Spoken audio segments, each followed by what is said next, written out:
Welcome back to BackPageLead Vidcast. As we approach September, Wayne Carey, welcome to you. Hi, Charlie. The two big issues, I think, of the week this week are, will Mick Malthouse coach Carlton? I'll be interested to get your opinion on that in a minute. But also, Hawthorn has hit the top of the ladder, is now a warm premiership favourite. Are they over the line? First things first, Mick Malthouse, my guess is as good as your guess. I guess the fact that he's saying that, you never say never. I think that's where the scrutiny is right now with Brett Ratten. I think I said only a couple of weeks ago, until they got beaten in that particular game, that he's done a really good job considering. I thought he had. Should he get sacked off the back of that loss? Well, once again, we've seen it happen once this year already with Matty Primus off the back of a bad loss. Yeah. It happens. Carlton have got a very good track record of it happening at their particular club. So, it doesn't look good for him. Look, I'm sure Carlton, not only Mick Malthouse, but I'm sure they'll do an extensive review if they haven't already got their man, so to speak, which a lot of people are saying they have. It's all innuendo and speculation. Some of it may be educated, some of it not. Mine's just another opinion. I'm not so sure Mick Malthouse is over the line, but I think Brett Ratten might be in a little bit of trouble now, just off the back of one loss. But that's how it's done, unfortunately. Well, Dean Bailey was sacked from Melbourne last year after one bad loss, and I think he mentioned recently that Wayne Schimmelbusch had a shocker in a pre-season match. 92. Yeah, pre-season game. 93. 93 it was, yeah. The interesting parallel, we'll get on to Hawthorn in a minute, but let's keep talking about Carlton. The interesting parallel, I think, is with Freo last year. 12 months ago, they were faced with a decision: do they stick with Mark Harvey or kind of grasp the nettle and look elsewhere? And unbeknownst to everyone, they had been looking elsewhere, and it was pinching Ross Lyon from under St Kilda's nose. And you would have to say, on the basis of his first 12 months in charge, he's had a really big impact on that club, hasn't he, Ross Lyon? He has, but Mark Harvey has to take a bow. He put the foundations in place for that club to be where they're at. So Ross Lyon didn't walk into a basket case, so to speak, and neither will the next coach walk into a basket case at Carlton, as did Dennis Pagan when he took over with the draft picks and everything else that was going on. But Brett Ratten's built what is a very good 22. They just don't have the depth, and hence that's why they've really struggled. But I suppose the sad thing and the big thing about the weekend is they had a lot of those players back. They had a pretty good team in, and after doing what they did the week before, that's why everyone's so shocked. That's why this is a bigger loss than what it would normally be, because of what they did to the Bombers a week earlier. But you've had a bit to do with Mick Malthouse. You worked as his assistant for at least a season, I think. Yep. What can he bring to Carlton that they're missing? Well, I don't know. Assuming he gets the job, and we're sort of getting. Well, we know that Mick. We know Mick's game style. We know how he likes to coach his sides. So I'm assuming that he'd want to bring that to Carlton. But you've got to have certain cattle to play that type of game. Carlton probably lack at times a big forward, but when you've got a new coach, there are players that are on the outer that will all of a sudden, with a new coach, be on the inner, and those that are on the inner will be on the outer, because the new coach will have his opinion on certain players before he gets there. Some of those opinions will change as time goes on. It will be a whole new ball game. But Mick Malthouse is one of the best coaches not coaching right now, so of course Carlton would be looking at him. Well, he'd be bringing a key forward with him, wouldn't he?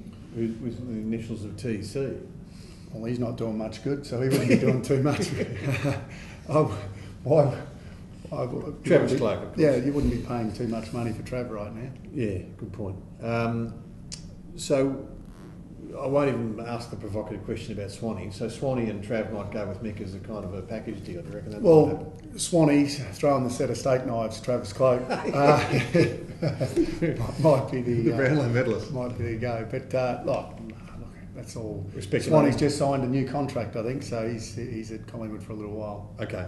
The Hawks timing the run beautifully, aren't they? They are, but look, it'd be fair to say they're giving sides a bit of a start. We know that Geelong beat them only a few weeks ago after giving them a massive start. and and getting themselves back in front with a minute and a half to go, which is an amazing effort. And they did the same against the Swans. The Swans. So look, we're sitting here praising Hawthorn and how good they are. We're not giving any credit to the Swans, who led for pretty much the whole game except for the last minute. So credit must go to the Swans also. I mean, it just goes to show you that they're a real threat in this finals campaign. Yeah, if the grand final was played at the SCG, you'd be scared of them. Oh, for sure. If they played anywhere, the Swans have won everywhere this year. They've got a tough game this week down at the Carey, but they beat Geelong down there last time. So that's probably one of the more interesting games of the round coming up. Yeah, we do know that strange things can happen in finals and certainly grand finals, don't we, Wayne Carey? We do. That game we don't mention, and that's why there's a couple of interesting games. The Bombers Collingwood game this week is a massive game for mine. I've got a sneaking suspicion the Bombers have got one left in them. They've been really bad the last couple of weeks. Yeah. Against Collingwood, as we've known in the Anzac Day games and other games that they play, it doesn't matter where they are, either of them on the ladder, these are massive games and anything can happen. I've got a funny feeling. They've copped a bucketing, they've copped a bucketing, they've got one game to go. Yeah. What would be a send-off for the Bombers this year? Not playing finals, but to upset the apple cart with Collingwood, there'd be nothing bigger. So I reckon they might try to get up for one. I'm feeling this will be a lot closer than people think. Or even a win. Do you agree with Matthew Lloyd talking about Collingwood that Nathan Buckley has got a bit of a part to play in the problems they're now experiencing because he's stuck with Dawes and Cloak for so long it is now too late to change the setup?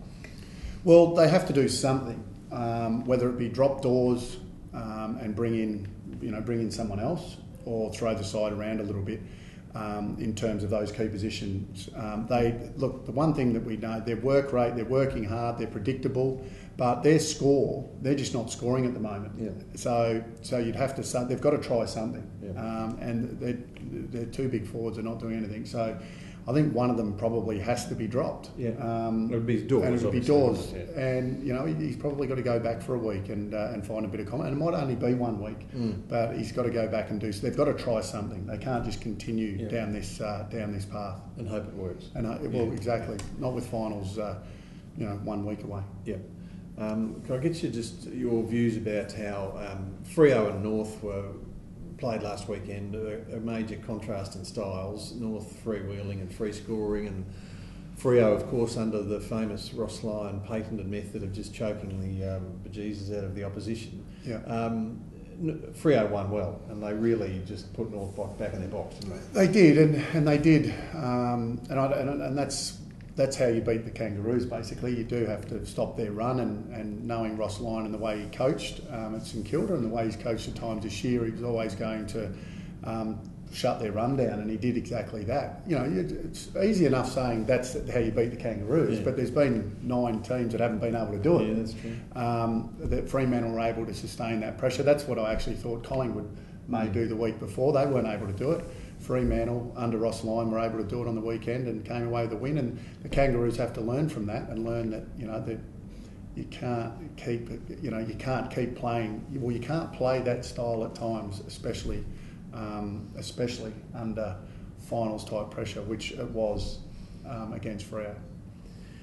Interesting situation on Saturday in that North played 3 hours before Freo, I think. So Ross Lyon will know how much he needs to beat Melbourne by in order to get the opponent he wants in the first week of the finals.